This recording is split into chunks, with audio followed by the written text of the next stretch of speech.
Halo Sobat Sejati, kembali bertemu bersama saya Ari di saluran ini Sejati, semoga jangan tertipu. Di video kali ini saya senang membagikan bagi Sobat Sejati cara-cara melindungi diri dari para penipu. Di era digital ini kita semakin gampang untuk melakukan banyak hal. Pekerjaan kita sudah dipermudah dengan sistem-sistem yang terus dikembangkan di bidang-bidang digital.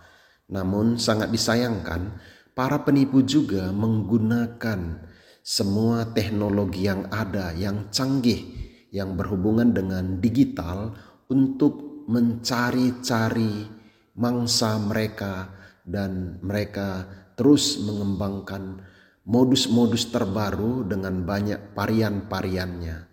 Namun dengan varian-varian lama atau modus-modus lama, mereka masih juga bisa mendapatkan korban dan mereka berhasil menipu masih banyak orang.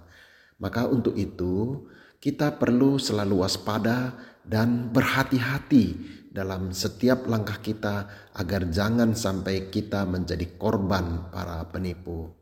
Untuk itu, apa saja yang perlu kita lakukan agar terhindar dari para penipu? Berikut ini saya senang membagikan bagi teman dan sobat sejati cara-cara melindungi diri kita dari para penipu. Yang pertama adalah data-data pribadi kita. Data-data pribadi jangan diberikan kepada sembarang orang. Kita harus memastikan betul bahwa orang yang menerima data-data pribadi kita itu adalah orang yang berhak secara hukum untuk mendapatkannya. Bila data-data pribadi kita sudah tersimpan di handphone atau perangkat elektronik kita, di sini kita harus lebih waspada lagi. Sangat berhati-hati dalam menggunakan handphone yang ada banyak data-data pribadi kita yang tersimpan di perangkat atau di handphone kita tersebut. Mungkin juga kita sudah mendownload aplikasi-aplikasi tertentu, mungkin uang elektronik atau perbankan kita ada juga di handphone tersebut. Maka kita perlu menjaga handphone ini sangat aman. Salah satunya menjaganya adalah jangan mendownload aplikasi-aplikasi yang mencurigakan, yang mungkin kita pikir itu berguna, namun jangan-jangan itu ada malware di dalamnya. Bahkan aplikasi yang terdapat di Play Store sekalipun itu belum cukup aman, karena ada banyak juga di Play Store terdapat aplikasi-aplikasi yang menyisipkan berupa malware atau virus. Ada beberapa aplikasi yang pada awalnya kita download itu tidak ada malware atau virusnya, namun belakangan itu disisipkan pada saat kita mengupdate aplikasi itu.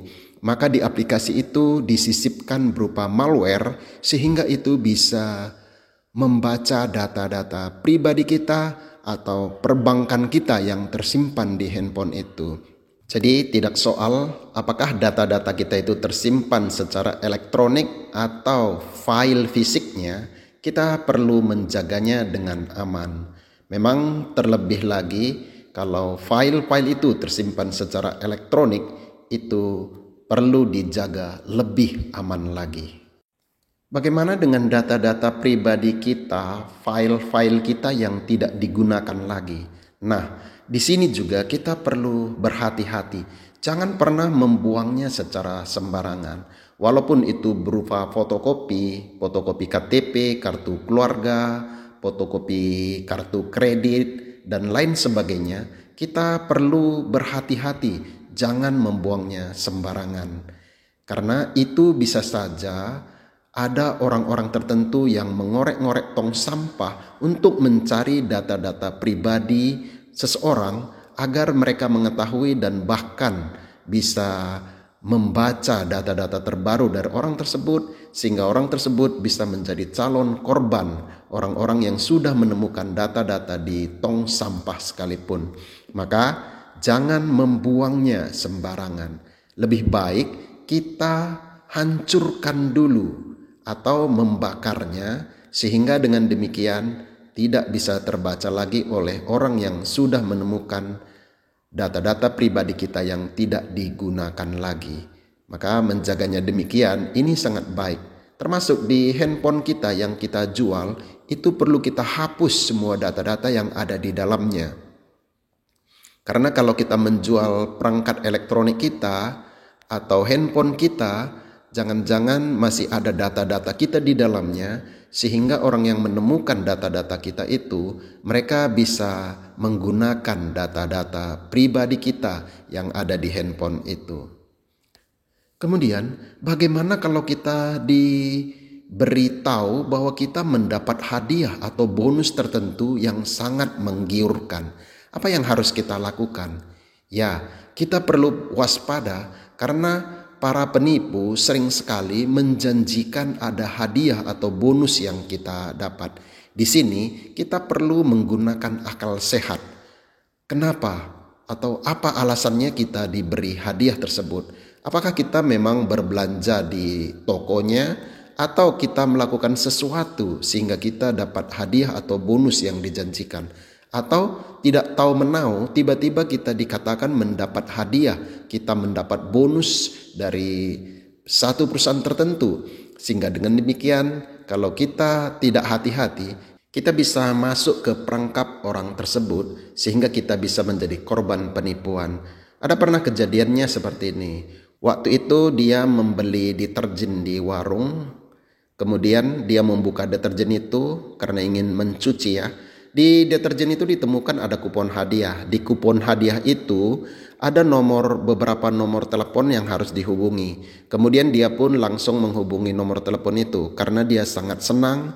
Karena di kupon itu dia berhasil memenangkan satu unit mobil ya.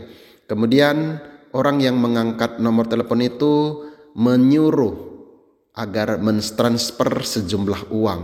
Kemudian dia mentransfer sejumlah uang dan ternyata itu adalah penipuan. Ya, ada orang-orang tertentu memang sengaja memasukkan kupon hadiah ke produk-produk tertentu, kemudian mengedarkannya ke warung-warung atau ke toko-toko. Sehingga pada saat seseorang menemukan kupon itu, kalau dia percaya, dia bisa saja menjadi korban penipuan. Maka jangan langsung percaya pada saat ada orang menyatakan bahwa kita mendapat hadiah. Ya, hadiah itu yang diberikan itu bahkan secara langsung diberikan ke rumah sekalipun, kita perlu harus waspada dan hati-hati. Karena di balik hadiah itu bisa jadi itu adalah perangkap dari si penipu. Bagaimana dengan berbisnis? Berbisnislah dengan pihak yang memiliki reputasi yang baik. Jangan langsung percaya kepada janji muluk-muluk di depan. Ada beberapa yang menjanjikan keuntungan yang besar dengan waktu yang singkat. Kalau sudah sangat muluk, kita perlu menggunakan akal sehat. Jika itu memang benar-benar tidak masuk akal, kita perlu waspada dengan bisnis tersebut. Memang ada satu jenis bisnis yang pada awalnya mereka tidak ingin menipu orang-orang yang bergabung dengan mereka. Tapi akhirnya karena mereka rugi besar, mereka pun menipu dan tidak bertanggung jawab lagi. Maka suatu berbisnis kita juga perlu ada perjanjian yang tertulis, yang disetujui, yang sah. Suatu menjalankan bisnis pun kita perlu berhati-hati karena banyak juga penawaran-penawaran bisnis yang berbuntut penipuan. Jadi sobat sejati semuanya, semoga kita tidak kena tipu dengan berbagai cara, modus, varian-varian yang baru yang mereka lakukan ataupun mungkin varian-varian lama yang dimodifikasi. Kita akan terhindar jika melakukan hal-hal yang sudah kita bahas tadi. Terima kasih dan sampai ketemu di video saya yang lainnya.